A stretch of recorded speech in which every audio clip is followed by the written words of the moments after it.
మిత్రులారా, మనం ఇప్పుడు అర్ధనారీశ్వర స్తోత్రంలోని 4వ శ్లోకాన్ని చెప్పుకుందామండి.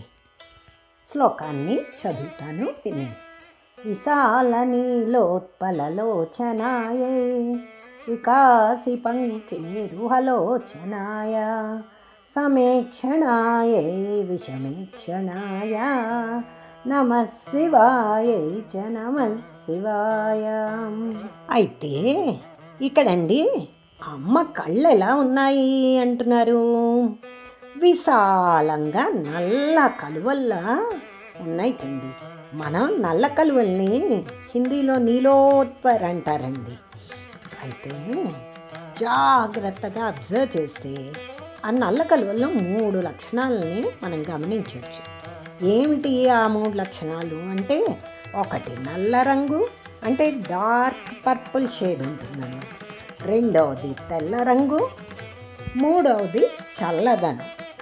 ఇవి 3 నల్ల కలువలకున్న స్పెషల్ క్వాలిటీస్ అన్నమాట. అటువంటి అందమైన కన్నులట అమ్మవి. అంత అందమైన కళ్ళతో అమ్మ తన యొక్క బిడ్డల మీద కరుణాద్ర దృష్టిని ప్రసరింపజేస్తుందండి. అంటే అమ్మ యొక్క 2 కళ్ళు ఒకే విధంగా చూస్తున్నాయని కదా, అదే అక్కడ శంకర్లు చెప్తున్నారు సమేక్షణాయే అని.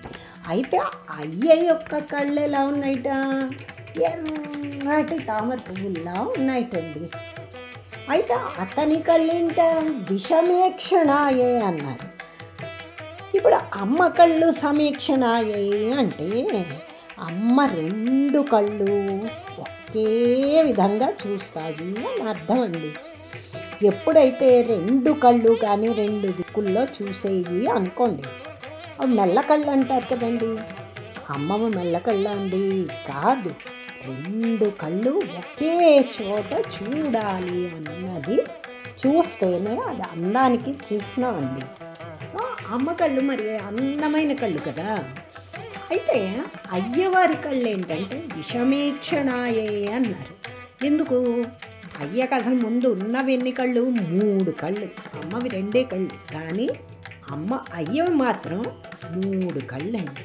ఆ 3 కళ్ళు కూడా 3 దిక్కుల్లో చూస్తాయండి. అందుకే విషమేక్షణాయ అన్నారు. ఒకవేళ 3 కళ్ళు ఒకే చోట కానీ చూసేదే అనుకోండి, పరమశివుడి తాలూకు 3 కళ్ళతో దృష్టి ఒకే దాని మీద పడింది అంటే ఇంకేం లేదండి, అప్పుడు ప్రళయం అంటే దగ్ధం అన్నమాట. అదే కదా అయ్యింది మన్మధుడితో. సతీ వియోగానంతరం పరమశివుడు తీవ్ర తపస్సులో ఉంటాడండి.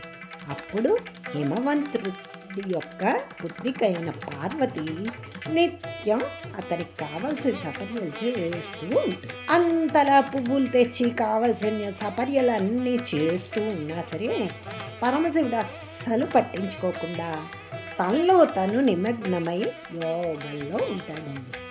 అంతేగాని తనకి కావలసినవన్నీ ఎవరిస్తున్నారు ఏమిటి అని ఒక్కనాడు కూడా పార్వతిని కళ్ళెత్తి చూడడండి. ఎప్పుడైతే మన్మధుడి యొక్క బాణం తగులుతుందో అప్పుడు అతనికి స్ఫురణ కలిగి పార్వతితో చూపులు కలుపుతాడు. ఆ చూపులు కలపగానే వెంటనే రియలైజ్ అయ్యి ఏంటిది, నాకేమవుతోంది అని పక్కకి తన ఎడమ కంటితో దూరంగా ఉన్న మన్మధుడిని చూస్తాడు. ఎవరబ్బా ఇదంతా చేస్తున్నది? అయితే అయ్య సర్వాంతర్యామిని, అతనికి తెలియదు ఏమైనా ఉంటుందా అసలు? సర్వాంతర్యామిని మన్మధుడు తన లీలకు లోను చేద్దామనుకోవడం అతని వెర్రితనం కదా. మరి వెంటనే పరమశివుడికి చాలా కోపం వచ్చి తన 2 కళ్ళతో పాటు 3వ కంటిని కూడా ఇప్పి మన్మధుడిని చూస్తాడండి. ఆ లోపునే ఆకాశం నుంచి దూరం నుంచి చూస్తున్న దేవతలందరూ వద్దు వద్దు దగ్ధం చెయ్యొద్దు అని అరుస్తూ ఉంటారు. కానీ మనకి ఫిజిక్స్లో ఉంటుంది కదండి, light travels faster than sound అని. వారి అరుపులు యొక్క సౌండ్ పరమశివుడికి రీచ్ అయ్యి లోపునే శివుని 3 కళ్ళు ఒకే చోట చూడబట్టి అతని 3 కళ్ళ యొక్క చూపు ఒకే చోట పడబట్టి వెంటనే మన్మధుడు దగ్ధం అయిపోతాడండి. అదండి వారిద్దరి యొక్క చూపుల్లో ఉన్న డిఫరెన్స్. అయితే అయ్య యొక్క కళ్ళు ఏంటండి? సూర్య శశాంక వర్ణినయనం అంటారు కదా పరమశివుడి యొక్క కళ్ళని. అంటే పరమశివుడి కళ్ళ యొక్క కుడి కన్నుట సూర్యుడు, ఎడమ కన్నుట చంద్రుడు, 3వ కన్నేంటి? వర్ణి అంటే అగ్ని. మూడు రకాల పనులు చేస్తాయి కదండి, మనకి తెలుసు అది. కాబట్టి శంకర్లు ఏంటంటున్నారు అంటే అమ్మ కళ్ళు నల్ల కలువల్ల కరుణాత్ర దృష్టితో చూస్తున్నాయి, అదే అయ్య కళ్ళు మాత్రం ఎర్రని తామర పువ్వుల్లా త్రినేత్రాలతో డిఫరెంట్ దిక్కులతో చూస్తున్నాయి అన్నారు. అటువంటి భిన్న రూపులైన శివుడికి శివ అంటే అమ్మకు నా నమస్కారం అంటున్నారండి శంకరుడు. అయితే ఈ శ్లోకాలకు అర్థాన్ని స్ఫురణకు తెచ్చుకుంటూ ఎవరైతే ఈ శ్లోకాన్ని చదువుతారో వారి ఇంట్లో సర్వ మంగళాలు జరుగుతాయండి.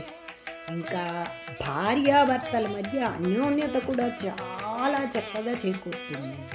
ఇది ఖచ్చితం. కాబట్టి మనందరం కూడా ఈ శ్లోకాన్ని భావనతో చదువుదామా? తప్పకుండా చదువుదాము.